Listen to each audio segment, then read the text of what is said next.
chose, si on arrive jusqu'en 2019. Bonsoir. Et si je vous dis bonsoir, c'est parce que nous sommes le soir et que je vous le souhaite bon. Soyons clairs. Mais, dans notre monde connecté, n'importe quel internaute un peu dégourdi aurait très bien pu vous dire ou vous écrire « Bonjour ». Alors même qu'aujourd'hui, à 19h30, ce mardi 16 janvier, objectivement, nous ne sommes déjà plus le jour. Ce bonjour est donc un fake. Un fake que vous auriez probablement gobé si je ne vous avais pas prévenu, comme les gros cons que vous êtes. C'est pour lutter contre ce type d'informations inexactes, ou fake news en anglais, fake news qui polluent le débat public, comme si le débat public n'était pas suffisamment pollué comme ça.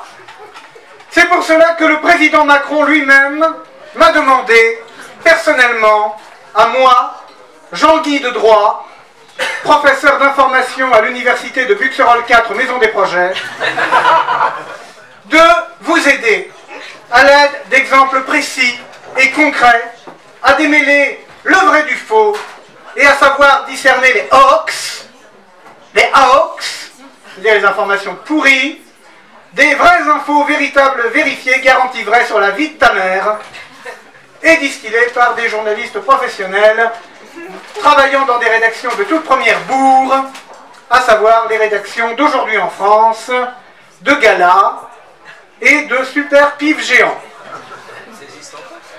Déjà, première leçon, apprenez à trier les informations par degré d'intérêt, ce qui vous évitera de cliquer sur n'importe quoi, n'importe comment. Exemple numéro 1, vous tombez sur une accroche qui indique « Du côté de Nice, une araignée géante s'approche d'un troupeau de cagoles à moitié nus, et là, ce qui se passe est proprement inimaginable !» Cliquez ici. Comme beaucoup de gens, vous avez peur des araignées géantes, et encore plus des cagoles, et encore plus de la ville de Nice, ce qui est bien normal. Et ce n'est rien d'autre, il faut le dire, que la pulsion de mort qui va vous inciter à cliquer sur le lien. Et là, j'ai envie de vous dire, mais retenez-vous, bordel! Qu'est-ce qu'on en a à foutre des araignées géantes et des cagoles? Surtout quand elles sont mélangées, et surtout quand elles sont toutes deux dans la ville de Nice. On le voit, la volonté de l'internaute est importante dans le maintien d'une information responsable. Je sais, c'est pas rigolo, mais parfois, il vaut encore mieux cliquer sur une tribune de Jacques Attali dans les Échos. Si. Oui, je vois bien que ce genre de tromperie grossière fait sourire la portion importante du public du Viandox abonné à Télérama, ou à Technicart, ou à Super Pif Géant, justement. Nous ne tomberons jamais dans un tel piège, pensez-vous. Mais penchons-nous sur l'exemple numéro 2, dont l'accroche indique « Un député La République En Marche envisage de créer un groupe de gauche à l'Assemblée. » Vous vous dites très légitimement « Qu'est-ce que c'est encore que cette connerie ?» Et vous cliquez sur le lien, intrigué. C'est là que vous vous faites avoir, parce que vous vous apercevez que le titre était trompeur, qu'il ne s'agit pas d'un vrai député, mais de Jean-Michel Clément, l'éléphant de mer du Sud-Vienne, qui s'échoue n'importe où et qui après s'ennuie. Et vous vous rendez compte que vous vous êtes fait avoir comme des bleus, et que finalement, en termes de pertinence, l'araignée géante, finalement, elle avait du bon. Autre réflexe important à conserver lorsque vous cherchez de l'info sur le net, sourcez vos infos. C'est-à-dire qu'avant de vous fier à l'info, regardez sur quel site elle est publiée. Souvent, ça aide. Méfiez-vous d'un article antisioniste publié sur moronjuif.com. C'est douteux. Pareillement, méfiez-vous d'un article sur la laïcité publié sur onestcheznous-dehors-les-bougnoules.fr. Avant de faire tourner le fait qu'Edoui Plenel a une grosse bite, vérifiez que l'info ne vient pas de Mediapart.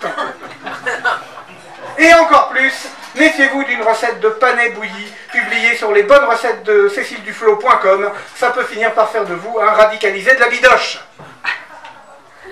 En tout état de cause, les sites toxiques à éviter d'urgence et que je vous demande de noter sont socialisme-et-barbelé.fr, nazisme-et-blaguedecu.com, djihadisme et tutomaquillage.org, Claude Lelouch, maviemonœuvre.fr et bien sûr les bonnes recettes de cécileduflo.com déjà dit.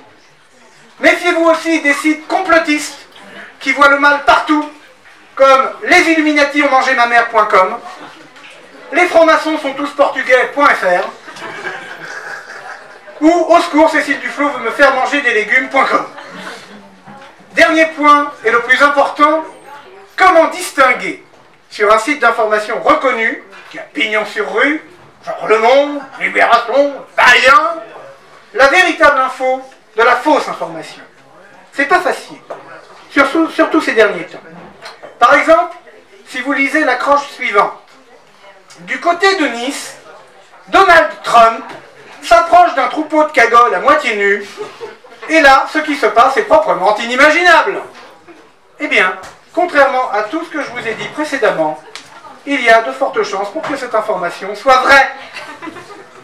C'est ce qu'on appelle la variable aléatoire Trump, qui transforme tout bobard potentiel en réalité glaçante. Les statisticiens, d'ailleurs, ont émis l'hypothèse que la variable Trump ne soit au final qu'une variable Nadine Morano qui aurait muté. D'où l'importance de bien nettoyer la cuvette de l'information après s'en être servi.